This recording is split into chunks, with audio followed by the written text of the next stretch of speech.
Normally हम लोगों के पास विमेन के टुवर्ड्स क्रुअलिटी होने वाले वेरियस साइटेशंस और सरकमस्टांसेस मौजूद होते हैं, लेकिन लोग अक्सर उस पॉइंट को इग्नोर कर देते हैं जहां पर हस्बैंड के टुवर्ड्स कुछ क्रुअलिटी हो रही होती है, और उस तरह के मामलों को आमतौर पर नज़रअंदाज कर दिया जाता है। तो क्या हस्बैंड के टुवर्ड्स कभी भी कोई क्वालिटी होती नहीं है? क्यों नहीं? वो भी ह्यूमन बीइंग है, उसके भी इमोशंस हैं, उसके साथ भी कोई क्वालिटी हो सकती है। तो लास्ट सेशन में भी मैंने एक ऐसा सरकमस्टांस जो कि साइटेशन के फॉर्म में आपके साथ शेयर किया था, जहां पर हम लोगों ने उन सरकमस्टांस के बारे में बात की थी जहां पर हस्बैंड के टुवर्ड्स क्वालिटी हुई थी। उसी के कॉन्टेक्स्ट में आज एक इंपॉर्टेंट साइटेशन को हम लोग यहाँ पर डिस्कस करने वाले हैं। केस का नाम है डॉक्टर एनसी दस्ताने वर्सेस मिसेस एस दस्ताने। बहुत ही इंपॉर्टेंट केस है, लैंडमार्क जजमेंट है सुप्रीम कोर्ट का, और ये वो चरम सीमा है हस्बैंड के टुवर्ड्स होने वाली इक्वालिटी जो कि आमतौर पर देखी नहीं जाती। तो चलिए दोस्तों, जरा इस मामले को देख लेते हैं कि इस मामले में हुआ क्या था। बेसिकली यहाँ पर सुप्रीम कोर्ट ने जो लीगल क्वालिटी है उसका एंटायर कंसेप्ट जो है डिस्कस यहाँ पर किया था। इस केस में हुआ ये कि जो हस्बैंड था वो एक पिटीशन लेकर आया जुडिशियल सेपरेशन की कोर्ट में, और उसका आधार था कि उसके साथ क्रुएलिटी की जा रही है, उसकी पत्नी उसके साथ क्रुएलिटी करती है। जो वाइफ थी पेटिशनर की, वो उसे धमकियां देती थी कि वो अपनी जिंदगी को खत्म कर लेगी। वो उसे ये भी धमकियां देती थी कि मैं घर को आग लगा दूंगी, और इवन वो ये भी धमकियां देती थी कि मैं तुम्हारी नौकरी छुड़वा दूंगी और तुम्हारे बारे में न्यूज़पेपर में छपवा दूंगी। अब आप सोचिए उस आदमी का मेंटल लेवल क्या बन रहा होगा। वो क्या रात को सो पाता होगा? उसे हर समय डर लगता होगा कहीं वाइफ सुसाइड ना कमिट कर ले, कहीं वाइफ छत से ना कूद जाए, कहीं रात को पंखे से ना लटक जाए, कहीं जहर ना खा ले, कहीं गैस ऑन करके खुद को आग ना लगा ले।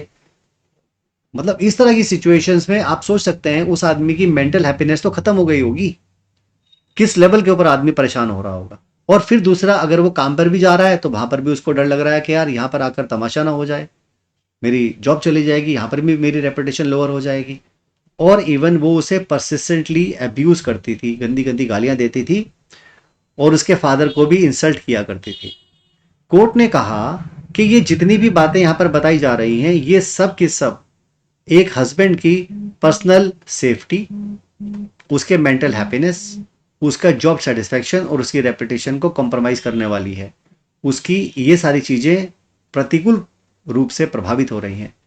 इसी तरह से और भी कुछ एक्ट्स थे जो वो किया करती थी, जैसे कि मंगलसूत्र को तोड़ देना और फिर हस्बैंड को लॉक कर देना बाहर। जिस समय पर भी उसके आने का समय होता था ऑफिस से, उस समय पर दरवाजे को बंद कर देती थी ताकि वो अंदर ही ना आ सके।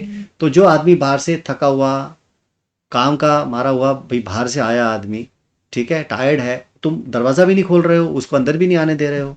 और इवन अगर कोई झगड़ा वगैरह आपस में हो जाता था तो छोटा बच्चा जो था उनके मुंह में जो लाल मिर्ची का पाउडर होता था वो उसके जबान पर रगड़ दिया करती थी। और जिस समय पर उस बच्चे को बुखार हो जाता था उस समय पर भी उसको मर्सीलेसली उसकी पिटाई किया करती थी। और रात के समय जब सोने का टाइम होता था उस समय पर जो लाइट्स थी वो जला के रखती थी और बेड साइड में बराबर में बैठ जाया करती थी। तो इसकी वजह से उस आदमी का जो भी चैन सुख वो सब कुछ खत्म हो गया। लेकिन इसके बाद वो एक और काम किया करती थी, वो ये, हर frequent apologies do not reflect genuine contrition but merely device to tide over the crisis temporarily। मतलब कहने का मतलब यहाँ पर ये सब होने के बाद वो फिर माफिया मांगना स्टार्ट कर देती थी, मुझसे गलती हो गई, ये हो गया, वो हो गया। तो उस सिचुएशन में अगर बार बार माफिया मांग रही है तो इसका मतलब क्या, उसकी इंटेंशन जेन्युइन नहीं है, वो अपने आप को सुधारना नहीं चाहती है। बस फॉर टाइम बीइंग टेम्परली कोई क्राइसिस उत्पन्न हुआ, उसे बस कर्टेल करने के लिए माफिया मांग ली। कोर्ट ने कहा कि ये जो भी एक्टिविटी वाइफ कर रही है ये क्लियर एक क्रुएलिटी है हस्बैंड के टुवर्ड्स। लेकिन यहां पर उन्होंने कहा although the case of the cruelty was established, हालांकि उन्होंने कहा कि यहां पर क्रुएलिटी तो एस्टैब्लिश हो रही है, उसके बावजूद भी yet the petitioner was held to have condoned cruelty. अब यहां पर इस साइटेशन का जो सबसे ज्यादा महत्वपूर्ण पार्ट है जो आपको यहां पर ध्यान रखना है वो ये कि क्रुएलिटी तो कोर्ट ने मान लिया कि हुई, लेकिन उन्होंने कहा कि पेटिशनर ने यानी कि हस्बैंड ने इस क्रुएलिटी को माफ कर दिया। कैसे माफ कर दिया?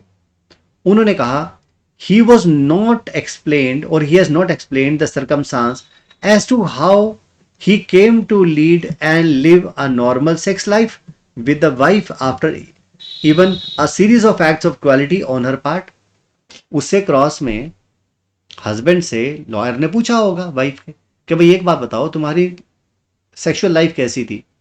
उसने बेचारे ने कह दिया होगा नॉर्मल है। तो बस कोर्ट ने इसी बात को पकड़ लिया और कहा कि भाई जब तुम्हारे साथ इतनी क्वालिटी हो रही थी तो फिर तुम्हारी सेक्सुअल लाइफ नॉर्मल कैसे थी? तो इसका मतलब अगर वाइफ उससे माफिया मांग रही थी और उसके बाद पति ने माफ करके अपनी जिंदगी को नॉर्मल करने की कोशिश भी की, तो भी वहां पर यही समझ लिया गया कि भाई हस्बैंड ने ये सब क्वालिटी को कंडोन कर दिया, मतलब उसे माफ कर दिया। फिर कोर्ट ने किया क्या? कोर्ट ने वो एप्लीकेशन जो जुडिशियल सेपरेशन की हस्बैंड ने लगाई थी उसको डिसमिस कर दिया और अपील को क्या करा? रिजेक्ट, डिसमिस कर दिया उठाकर। मतलब उन्होंने कहा कि जुडिशियल सेपरेशन का जो आपका एस्पेक्ट है वो होता है फेल और आपकी अपील होती है dismiss. So this is actually has happened in this particular case. चलिए अब आगे आते हैं।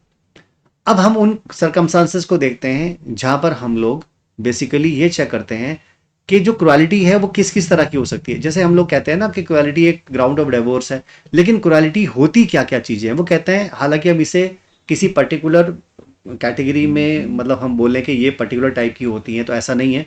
ये कुछ इंस्टेंसेज हैं जो कि क्वालिटी में शामिल हो सकते हैं, लेकिन ये जो लिस्ट हम दे रहे हैं कोई एग्जॉस्टिव लिस्ट नहीं है। सिर्फ यही क्वालिटी होती है ऐसा नहीं है, लेकिन ये एक्टिविटी ऑफ क्वालिटी है तो आपके रेफरेंस के लिए यहां पर बताई गई है। तो सबसे पहला तो है हमारे पास एक्चुअल या थ्रेटेंड फिजिकल वायलेंस, मतलब या तो आदमी धमकियां दे रहा है कि मैं तुम्हें मारूंगा, या एक्चुअली उसके साथ मारपीट कर रहा है, दोनों तरह की, तो ये भी क्वालिटी होती है। वर्बल एब्यूजेस, गालियां देना, मौखिक रूप से गालियां देना, ये भी क्वालिटी है। एक्सेसिव सेक्सुअल इंटरकोर्स करना, बहुत ज्यादा सेक्सुअल इंटरकोर्स करना, ये भी एक क्वालिटी में आता है।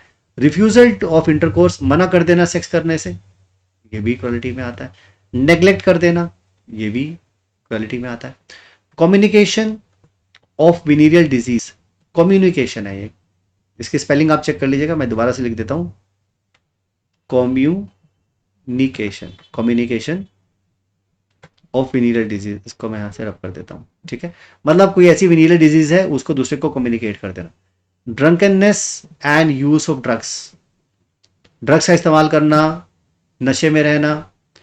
Forcing association with improper persons, पत्नी को बाध्य करना कि गलत लोगों के साथ सो, उनके पास जाओ, उनके एसोसिएशन में आओ।